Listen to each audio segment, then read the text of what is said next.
Yo, yo, yo, what's up, party people? Welcome to another episode of Thrive and Dive, thriving in life as we dive into deeper conversations. And I'm joined here today by my one and only blood sister, Julia Flaming Bardwell.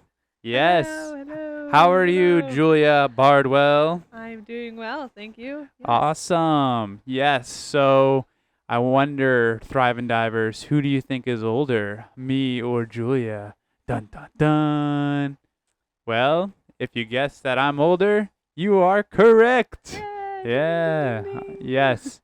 So Julia and I are in a family of 4 kids. Joel, myself, Julia, and Jason. Jason's been on the podcast before.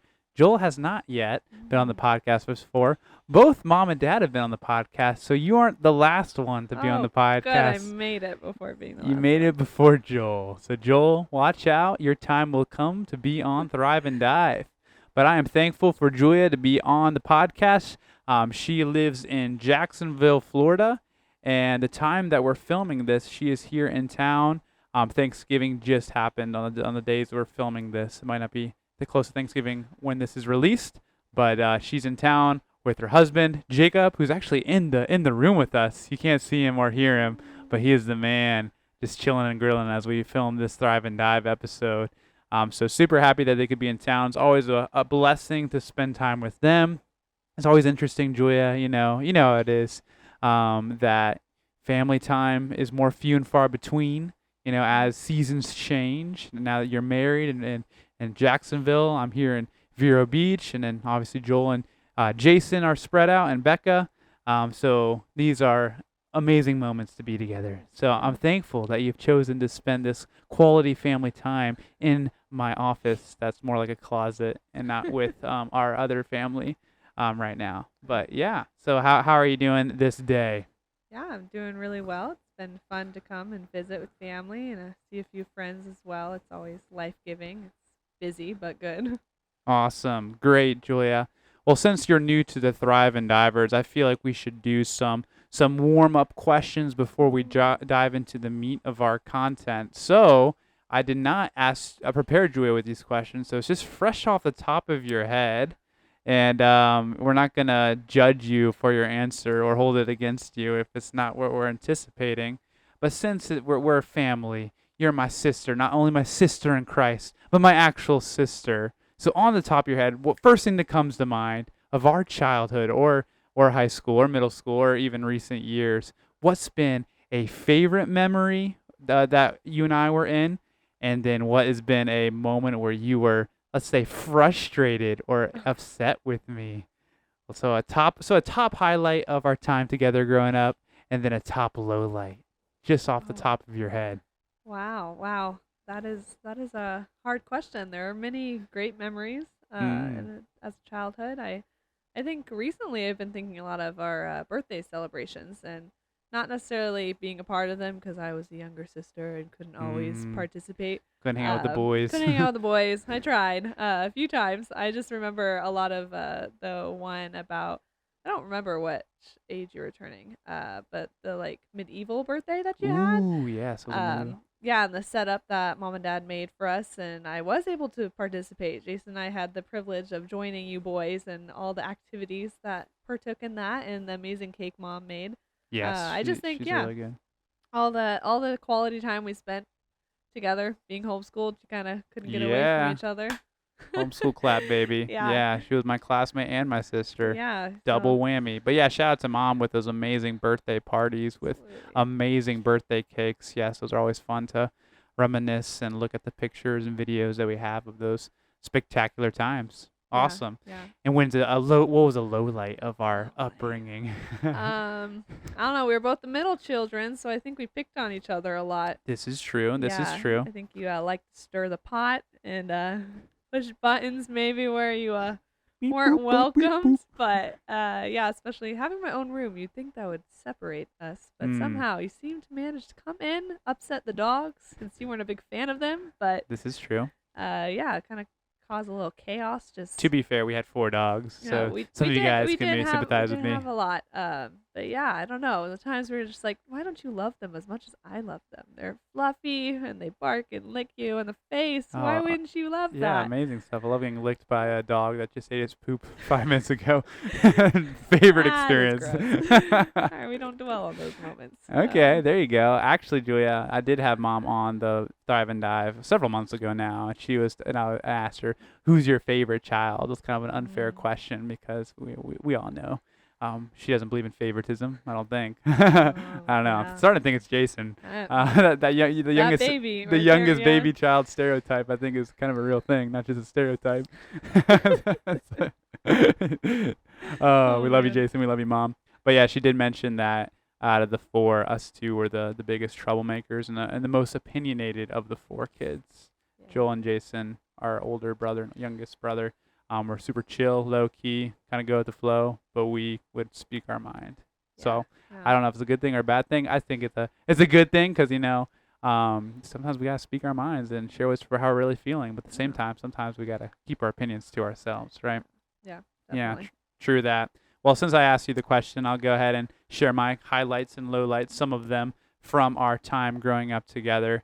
Let's start with the lowlights. Let's get the lowlight out of the way. Ooh, all right. I might have more lowlights than highlights. No, I'm just Oh playing. no. No, my all-time lowlight is, oh man. Well, mind you, there was four of us kids, so it's not just all Julia's fault. But for us four kids sharing one bathroom. Oof. That was quite the experience. And for some reason, I feel like you are always trying to knock on the door and bother me when I'm just trying to enjoy that nice warm shower after a Oh long day of yeah. soccer practice in school. And like, are you almost done yet? And I always thought it was the dumbest question because like you'll know I'm done when I'm out of the bathroom. And I'm like, I never bothered you when you were in the shower, right? So Mm. to me, I'm like, oh man, are you almost done yet? Wow. Well, Yeah, I don't remember those as much as you. those are I'm probably my sorry. biggest lowlights. Yeah, really, I guess had an effect on me. I'm getting over it. Oh, okay, that's good. You know, that's good. We haven't shared a Uh, bathroom in many years, yes, so that's a blessing. Um, maybe you took too long to like get ready. I don't know. I don't think I was that long of a shower taker. Might have 30 Yeah, minute shower there. yeah, no. But the highlights, I don't know why, it just came to mind.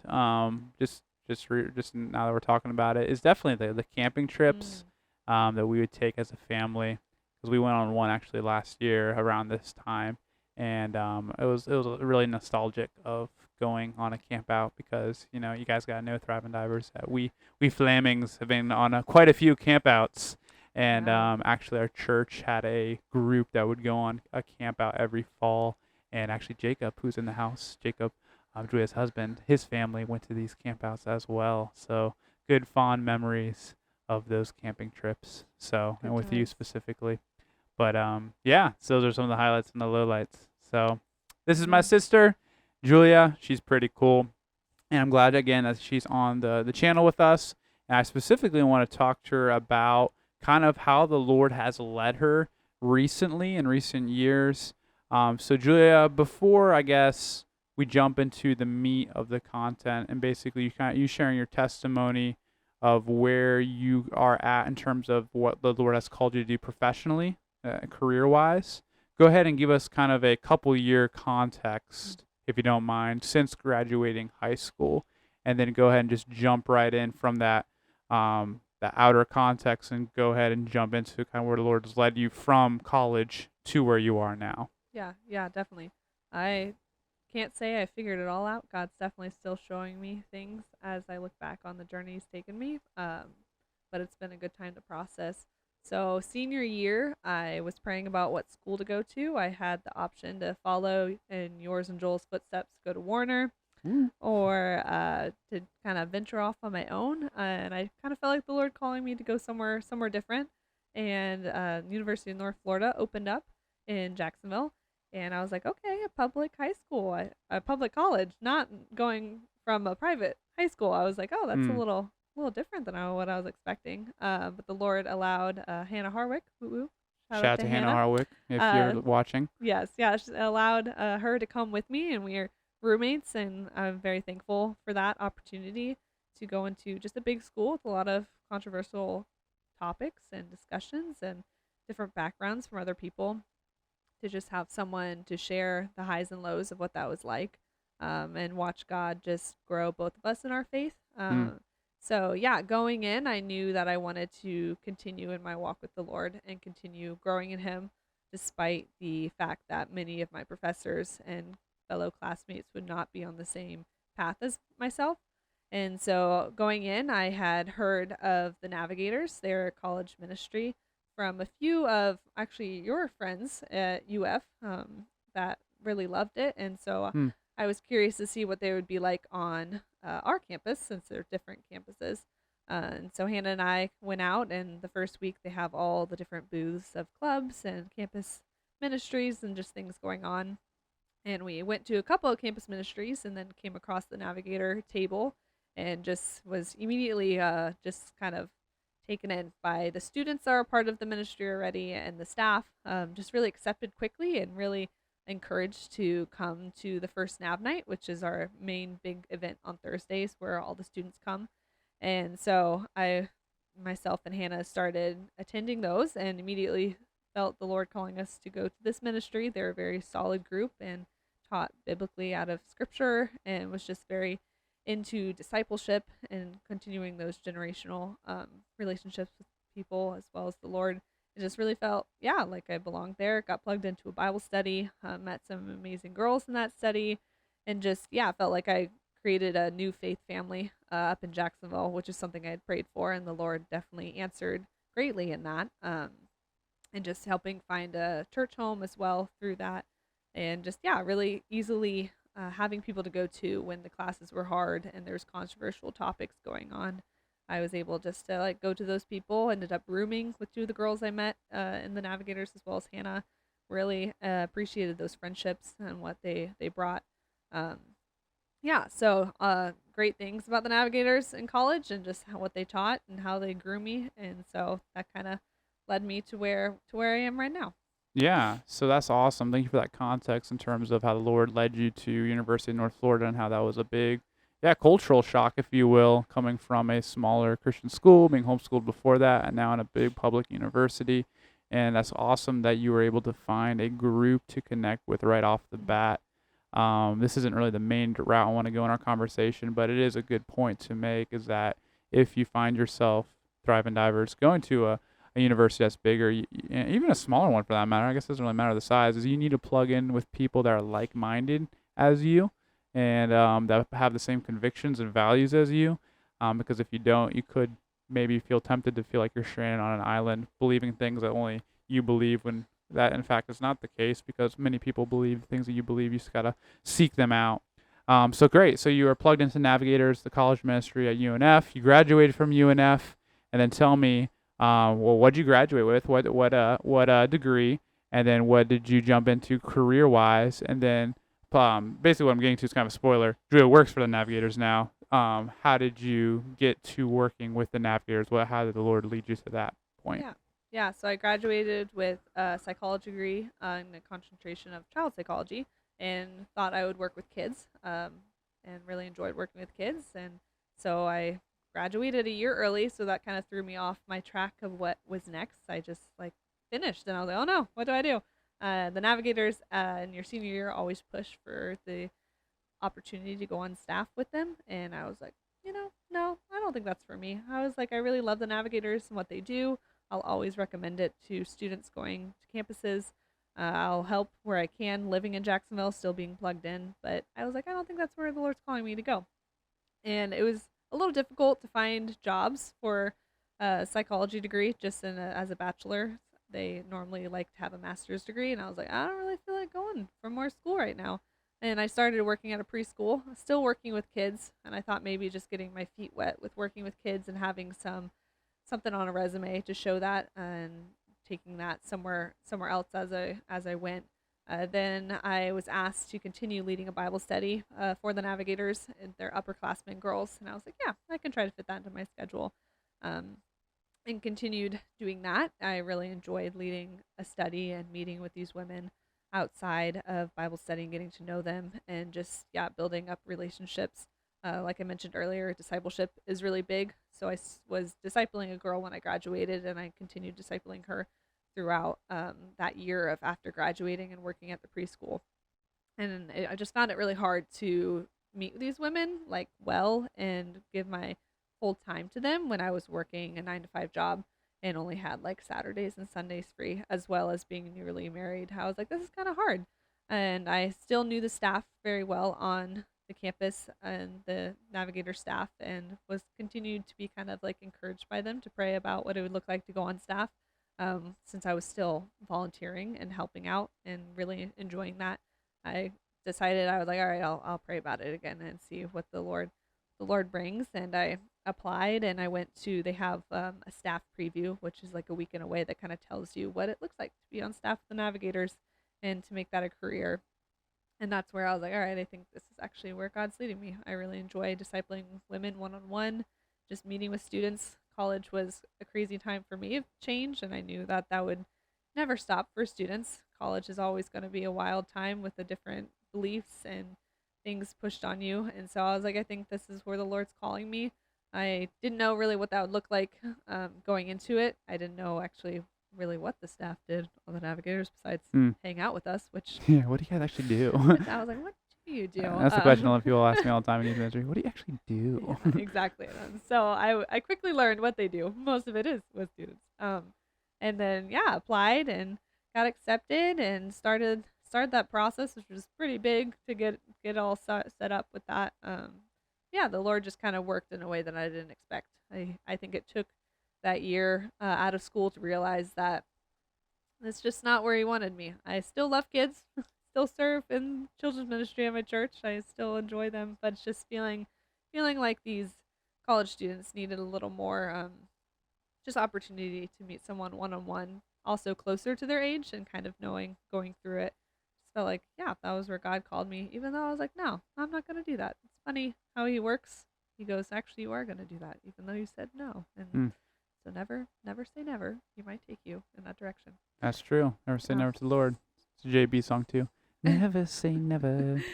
Yeah, so it's kind of interesting, Julia. So when it comes to, I actually talked with Bethany Bardwell months ago before she went to South Korea. Check that episode out in a previous episode of Thrive and Dive. And we were talking a little bit about calling and how the Lord moves and kind of directs us in different things. And, you know, the talk is your calling is not necessarily tied to your career, but it usually is a big part of it. What the Lord leads you to will be in direct alignment with your career. Well, it was kind of interesting just kind of hearing you, you know, as you were working with that elementary school or that preschool with your job, and you were still doing navigator type discipleship work on the side. But then you realize, I just don't have the availability to invest in this passion and calling as much as I want to, right? Because obviously we've always been involved in church. Even your husband, you know, he's involved with church as a nurse. But sometimes it's kind of like, man, Lord, do you want me to put my career into what you're leading me to? And sometimes it's hard to discern because, you know, what's the Lord's will in that, right? So again, not everybody needs to be in full-time ministry per se. Everybody's in ministry, I would argue, in whatever job they're in. But sometimes, you know, the Lord wants your availability, so that means removing you out of a different job. Not that you weren't ministering on your other job, but to free you up to do more things that He wants you to do. So go ahead and talk to me. So for you guys who don't know, as of someone who's on staff with the Navigators, Julia's salary is dependent on support raising, right? She is what we call a missionary, right? You're not an overseas ministry, not an overseas missionary. You're a missionary that's on American soil, which isn't any less than someone who is overseas. So talk to me about that process. How did that go? What amount of faith and to test your faith, I guess. And I know you're kind of in the middle of it. It's not you just finished your first semester as working at Navigators. It's not like you've got so much experience behind you. So you're still in the season of kind of learning about this. But based on the 6 months that you have had support raising and living off of support, obviously your income with your husband as well, but still that stepping by faith, knowing that, oh, you know, I'm going to be asking people for money essentially to be a blessing in that way. Tell me about that process. And when you do, can you go ahead and actually turn your microphone like this is a little bit and then just speak into it a little better? Sorry. No, you're good. Awesome. High-tech stuff right here. Yes, very high-tech. Yeah, so support raising was definitely one of the things that deterred me away from going on staff my first year. I was a little nervous of what that would look like to raise that amount of money. Yeah, and I think I didn't trust in the Lord as much as I should have for that season, which I think is why the Lord called me back to it, because to grow that trust, and obviously it's still being grown. But it was a scary thought of doing that. I think the first thing that got me started with it was looking back on how mom and dad, since they were missionaries for the first good bit of our childhood, that how they trusted the Lord to provide. Just showed how faithful he had been to our family, and how I never felt like we were in want, and just the overabundance that people gave, and just, yeah, how the church came around us and supported us for so many years. That got me started in thinking that if the Lord wanted me here as well, he would walk me through that.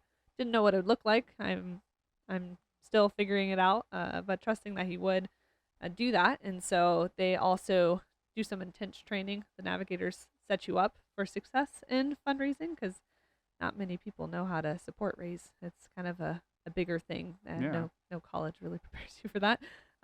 So their headquarters is out in Colorado. So in the month of May, I went up there for a week and got some training on just what it looks like, one, to be on a campus ministry and be a missionary on campus, and then two, what it looked like to raise that support and get supporters on board with you in both prayer and financial needs. And so they sat us there for 3 days of just what it looks like to build those relationships and then to make that ask. And the biggest thing was that that ask is between them and the Lord as well. It's not just like, hey, I need this amount of money. Can you please give it? It's more like, can you please pray and ask the Lord if this is something that you would be willing to, yeah, come around me in. And yeah, it was more just kind of between them and God, and me and the Lord, asking that the Lord would use these people to support me in both prayer and financially. And going into it, seeing how much I had to raise was quite a bit. It definitely wasn't just like, oh, here's a little couple $100 here, a couple $100 there. Obviously, as the navigators want you to be able to survive off of your living and not just get by. And so that was a bit of a challenge at first, of looking at the total and I had 3 months before going on to campus to raise that, so that I wouldn't have to try to do both, ministering the students and support raise. And so that was just kind of a big thing that was facing me. I already had said yes to going on staff, and now trusting the Lord to provide that, through the summer of calling people and creating these connections and making that hard ask that I would never have felt comfortable doing, of asking for money, to support my living, and honestly just like welcoming them into this ministry as well. Many didn't know who the navigators were, what they did, but once they like found out that they're working with students on college campuses, kind of realizing that they're a part of that as well, by sending me to do that. And it was definitely a rough couple months. I was constantly asking the Lord to provide and grow my trust, and He did in many ways, through just the timing of gifts. I definitely, my timing would have been, all in the first month, and just hitting the 100% and being able to chill and prepare the rest of the summer.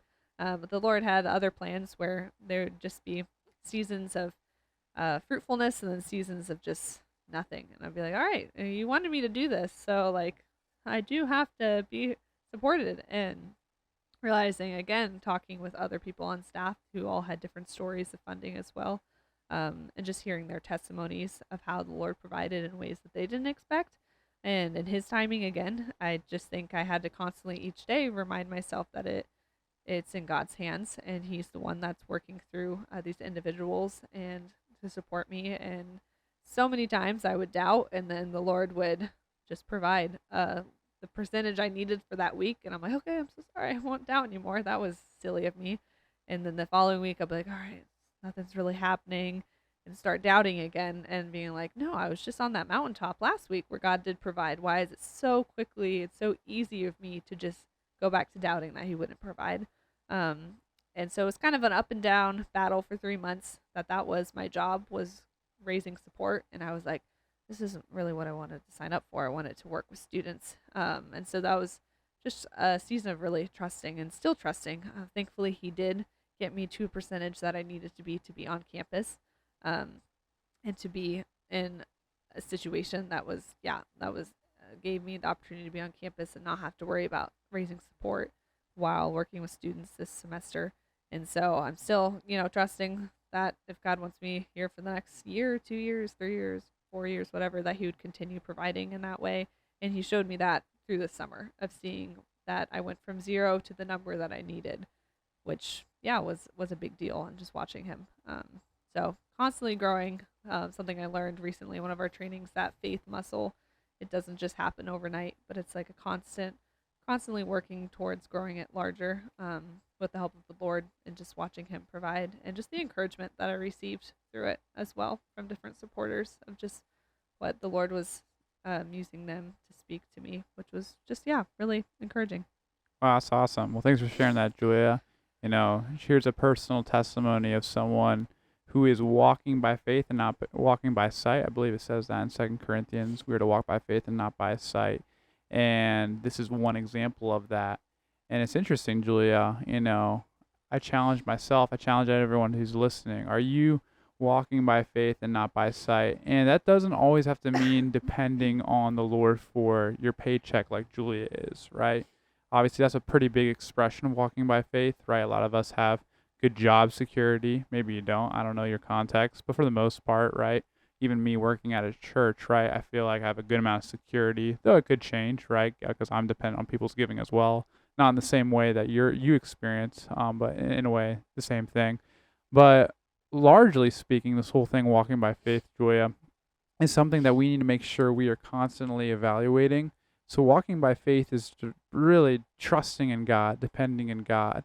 So much so that we don't have backup plans, so we don't have contingency plans, as if He's not going to come through, right? Because I can be guilty of this, right? I'll sense the Lord leading me in a way, but I'll already have a kind of a backup in place just in case, just in case it rains or something, right? Obviously, there's wisdom in having a backup plan if your event's outside. But I mean, like in different ways where the Lord's calling you to talk to somebody, right? And you don't know how it's going to go. And so you have a backup plan. I can't think of a specific example in my head, but basically, are you willing to put yourself in a position to where if God does not come through, you're kind of screwed, right? And that's kind of the faith He's asking for us. Again, not contrary to wisdom. There's wisdom. God is a big fan of wisdom. Just read the book of Proverbs, right? He's not saying do things that are reckless and like don't save up for retirement or don't have health insurance. That's not what He's saying. Those things are godly and beneficial for your family, your future family, and then also setting up the next generation. But we're talking about, man, if the Lord is leading you to change jobs, to move, to pursue somebody, to evangelize to somebody, are you going to be in a position where, all right, God, I'm giving you the reins of my life, and I'm willing to do something that could make me look really stupid or silly if you don't come through, right? I actually shared a message about this at my church months ago, right? Do you take yourself so seriously that you're not willing to ask somebody for money? You take yourself so seriously that you're not willing to talk to your neighbor about Christ? You take yourself so seriously that you're not willing to do something crazy in order to minister to that sixth grader, in order to relate to them, right? It's kind of the same principle, right? You've expressed it though in quite a mighty way, right?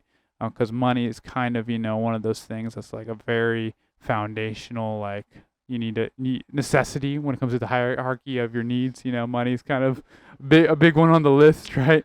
So that's a really good expression of walking by faith and not by sight. So my challenge to you guys is that you continue to walk by faith and not by sight. Trust in God. If He's putting something in your heart, don't talk yourself out of it, right? That's so easy to do, right? I mean, you were mentioning it, the Lord was prompting you, and you kind of talked yourself out of it. And I do that all the time as well. I talk myself out. I'm like, you don't really have to twist my arm too hard. Like, I'll go ahead and change my mind on it. No, let's be people that walk in confidence in what the Lord has guided us to. Last question for you, Julia. So navigators, and you don't have to give us your whole like methodology of the navigator's way. But I want to ask you just kind of, what does discipleship look like to you guys in your ministry? Because that's kind of your bread and butter, right? Mm-hmm. Discipleship on college campuses, connecting with college students, and not just, sharing the gospel with them, but kind of growing with them through relationship-based discipleship. So again, don't have to give us your whole curriculum per se, But kind of describe, tell us how what discipleship looks like in your ministry context. Yeah. So the first thing I would start with is a scripture that they kind of base that plan off of is 2 Timothy 2:2, where Paul is telling Timothy, the things that you've heard me say in the presence of many witnesses, and trust to faithful men who will be able to teach others also. So it's something that is kind of ingrained, like you said, the bread and butter. And just the simple way of doing it is encouraging students and ourselves to just reach out to one more person and share life to life with them. It doesn't have to be anything super formal and some certain way of doing it. Sharing life and sharing the scriptures with them, whether that looks like just doing a quiet time together, whether that does look like studying a book of the Bible or talking through a topic. It's just really just walking with someone through life and the circumstances that are brought to them and pointing them back to scripture based on the things they may be struggling with or what they're going through. And just kind of the simple definition is that's something that I'm doing with two women, and I encourage those two women to continue doing that with someone else, and then they should continue doing that with someone else, and this creating these spiritual generations that will reach more people than just me going out and trying to talk to as many people as I can in a shallow 10-minute conversation, which the Lord can still use those as well. We definitely go out and evangelize and just have those conversations, but that one-on-one discipleship creates a deeper relationship and more vulnerability between two people than just a simple conversation or even just sitting in a crowd of people listening to someone speak. So yeah, that's just kind of the simple way of putting it, is having and encouraging students to meet one more person who may be not less at an unknown, like not the ones that don't know the Bible, but just need a little more, I don't know, guidance in it, or just even someone a little more spiritually mature than you that can help you just walk through what the Bible's saying. It's a big book. It's confusing at times, and so having someone that you can just be honest with and be like, I don't understand this. What this looks like is what we encourage in these discipleship relationships, and just to continue doing that with those faithful men who really want to learn more and are curious to know what God's doing in their life. That's awesome. It sounds like your model embodies the phrase, people don't care what you know until they know that you care, right? You're about doing life with people, getting to know the person you're ministering to, building that relationship, which takes time. I mean, you can't really build a formula around how long it's going to take until you earn the right to kind of speak into someone's life. It could take just one setting. It could take years. I don't know. It's a case-by-case thing. But the desire to see them come to know the Lord, the desire to see them grow, and your ultimate care and desire. Like, if you don't care for the people you're ministering to, I mean, I don't think you should be in ministry. I'm not saying that I care about every middle schooler that's at my youth group every night. No. But for the most part, I do have that heart of compassion and that heart of wanting to get to know them, that heart of wanting to be a part of their lives with the hopes of, hey, maybe they'll be vulnerable enough, feel comfortable enough to ask questions that I'll be ready for, right? I'm gonna pounce on those questions when they come, but sometimes, it takes time for that to develop. And don't lose heart, don't lose faith if it's taking a while for you to, as you feel maybe the Lord's putting someone in your life to minister to, and you're slowly chipping away at it, and you just don't see a whole lot of results. The Bible talks about, Paul plants, Apollos waters, but God ultimately brings the increase, right? So you got to just trust God is working in the hearts of that person. You just got to be faithful to do what the Lord's calling you to do, whether that means grabbing coffee with somebody or straight up sharing the gospel, the 3 steps of the gospel, right? Admit, believe, confess, or whatever the right order is. I can't remember. I should probably know that, right? But yeah. Any other thoughts on that? Yeah, I think also just there are so many people out there. There's a lot of people that need to know the Lord, and there's a verse in Matthew 9 that talks about that the God is the Lord of the harvest, and the harvest is plentiful, but laborers are few. And so just stepping out to that one more person and sharing the Lord and life with them can just help, just reach more people. And the more you get to know others and the more you encourage them to continue doing that same practice with someone else, it's quickly multiplying generations of people that also know the Lord. And so, I would encourage you guys to just step out, even though it might be scary to have those personal conversations with people, just to do it. And it's amazing to see what the Lord does, because it's not about you and what what you can bring to the table. It's what the Lord's doing in the person's heart and in yours as well. Awesome. Well, thank you, Julia, for sharing all that. As a fellow co-laborer, a brother in Christ, and a blood brother, I encourage you to not become weary in doing good, but the Lord will produce a harvest in His timing. And same with you guys. Don't become weary in doing good. Continue to grind it out, trust in the Lord, stepping out in faith even when it seems absurd, right? And the Lord's going to do a work through you for His honor and His glory, and we get the privilege of being a part of that. So thank you again, Julia, for your time sharing about your time with the Navigators and how the Lord has led you to it. That was fruitful for me. Hopefully it was fruitful to you guys as well. Well, hey guys, this is Thrive and Dive, thriving in life as we dive into deeper conversations. Have a great day.